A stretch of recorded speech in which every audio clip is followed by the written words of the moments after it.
ఇంటి కింద నక్షత్రం, ఇంటి మీద నక్షత్రం, ఇంట్లో బారు. తర్వాత రోడ్ల మీద నక్షత్రం.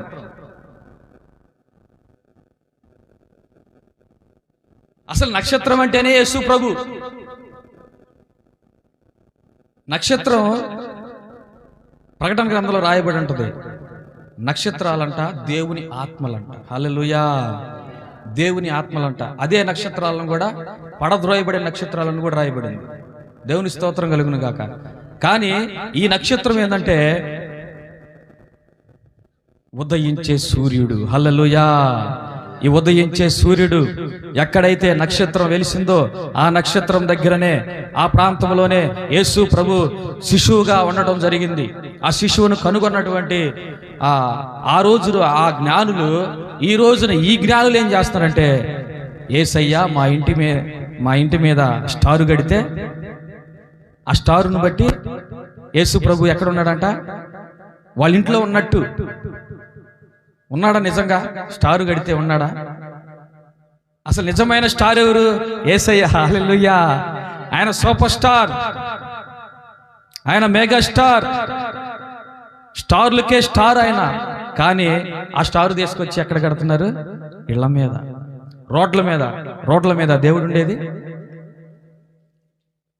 ఇంటి మీద దేవుడు ఉండేది. దేవుడిని ఇంటి మీద పెడతావా? రోడ్ల మీద దేవుడిని పెట్టేది? నీ స్టార్ని తీసుకెళ్ళి ఆడబెట్టాలంటే నీ హృదయంలో పెట్టుకోవాలి. హల్లెలూయా, హల్లెలూయా.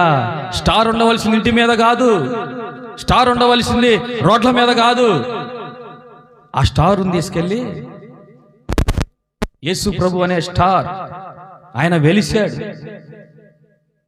ఈ డిసెంబర్ మాసంలో నువ్వు ఆయనను స్వీకరించుకొని నీ హృదయంలోకి ఆహ్వానించుకునే ప్రత్యేకమైన నెల. హల్లెలూయా.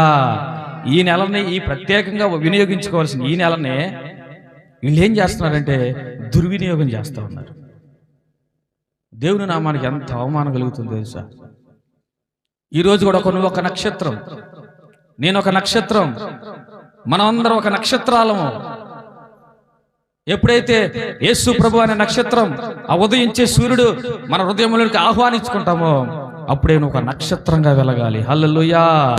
నీ ఇంట్లో ఒక నక్షత్రంగా వెలగాలి, నీ బజార్లో ఒక నక్షత్రంగా నువ్వు వెలగాలి.